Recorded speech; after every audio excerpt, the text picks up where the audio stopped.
Ces points de presse relatifs au concours de recrutement de nouveaux agents de l'État session 2024 est l'œuvre de l'État guinéen à travers le ministère du Travail et de la Fonction publique. Lancé dans la perspective de diminuer le chômage, c'est cette salle de conférence de la cellule de communication du gouvernement qui a servi de cadre, en présence des responsables du département.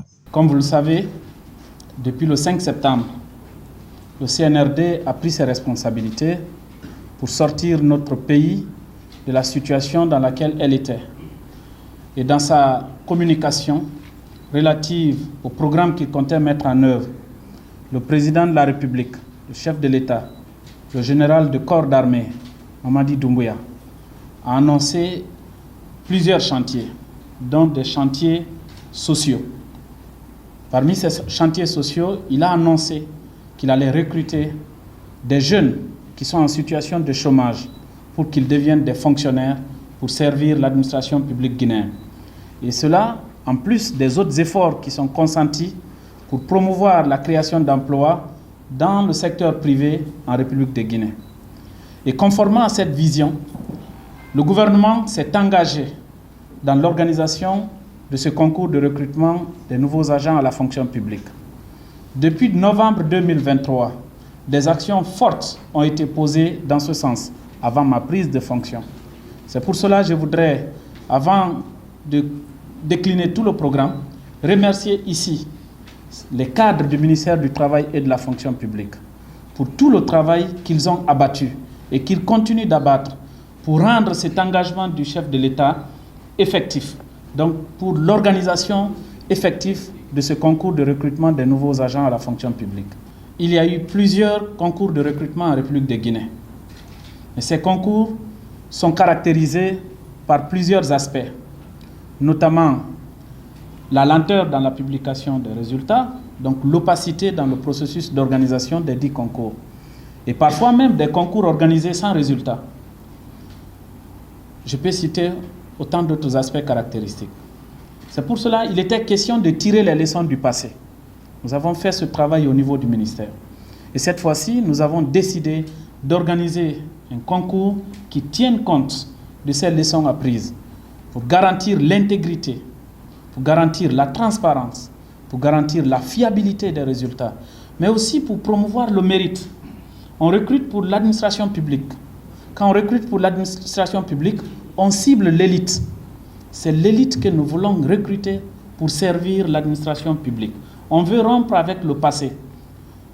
Dans le passé, on avait tout type d'agents qu'on retrouvait à la fonction publique. On ne regardait même pas le diplôme.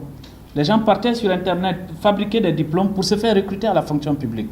Cette fois-ci, nous avons décidé, n'est-ce pas, de sécuriser, de filtrer pour qu'en organisant ce concours, et nous l'espérons, qu'on puisse avoir vraiment l'élite visée. Permettre aux concernés d'être édifiés, Faya François Bourneau décline le programme du déroulement du concours puis les étapes à suivre. À la vision du chef de l'État et aux instructions de M. le Premier ministre, M. Amadou Ouriba, le concours de recrutement des nouveaux fonctionnaires va se dérouler sur un chronogramme établi conformément aux dates suivantes. Le concours va démarrer le 26 mai, donc dans quelques jours, et il va se poursuivre jusqu'au 30 juin. Pourquoi ce décalage? Parce que nous avons 140 000 candidats qui se sont inscrits pour un besoin de 10 000 agents. Donc vous voyez que tous les 140 000 candidats passeront le concours. Il est difficile de réunir tous les 140 000 candidats à la fois, les faire passer le concours. Nous avons donc décidé de définir comme concours les besoins exprimés par les ministères sectoriels. Parce que le processus d'organisation du concours a un début et a une fin. Les étapes qui constituent le début d'un concours, c'est d'abord l'expression des besoins. Aujourd'hui, chaque ministère sectoriel a exprimé ses besoins. Et donc, les besoins exprimés par chaque ministère correspondent à un concours. Donc, si on prend le nombre de ministères, ça fait plusieurs. Nous avons essayé les 140 000, en fonction des besoins exprimés par les ministères, de les regrouper en 9 cohortes, ce qui fait donc 9 concours. Nous allons donc organiser 9 concours. Mais cette organisation va permettre également de tenir compte de la logistique que nous comptons mettre en place et des innovations. Parce que la nouveauté aussi, c'est que nous comptons apporter des innovations. L'innovation dans l'organisation de ce concours, c'est qu'on ne va pas utiliser de papier.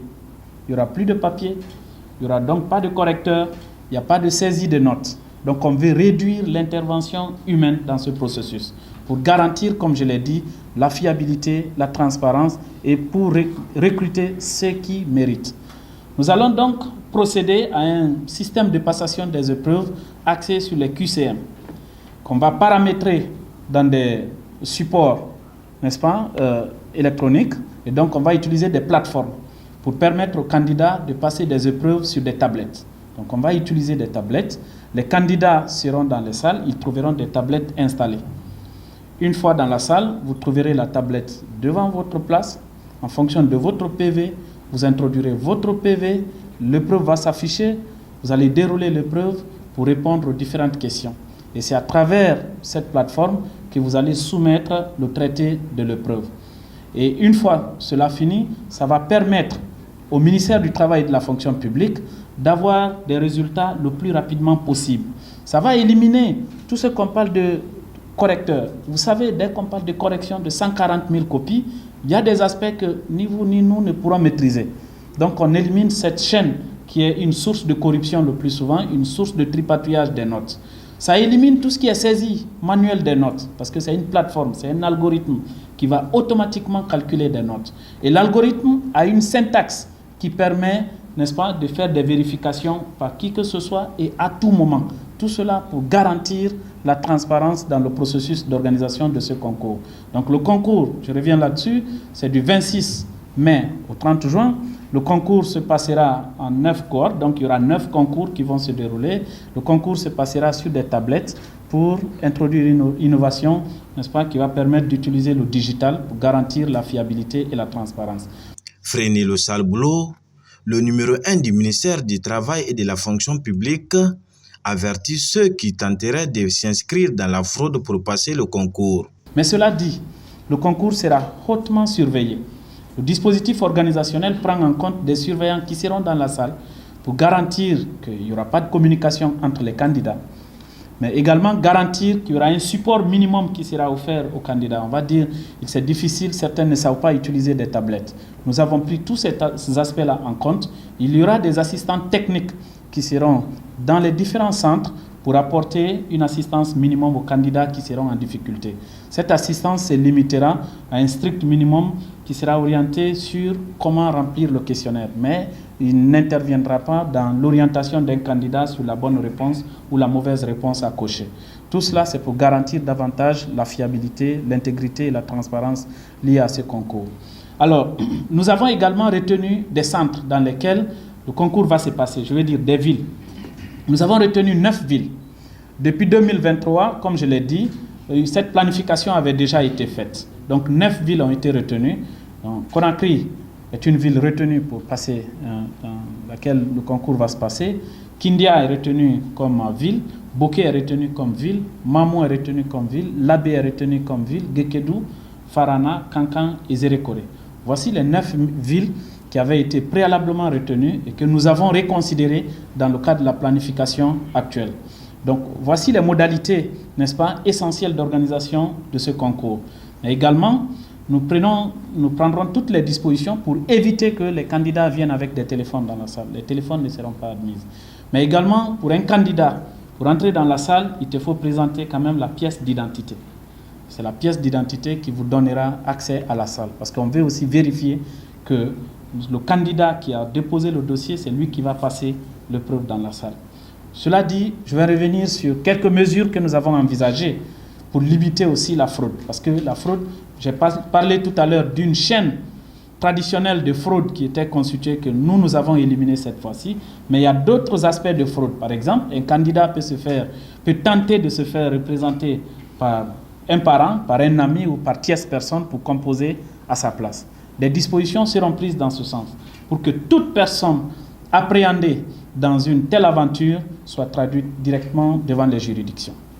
Mais également, une personne donc, qui n'a pas soumis son dossier préalablement ne peut pas aussi passer le concours. C'est les candidats qui ont soumis des dossiers, qui ont reçu des notifications et dont les candidatures sont validées. C'est pour cela, dans les prochaines heures, nous allons rendre publiques les listes définitives des candidats retenus par ministère, mais également par concours qui seront organisés.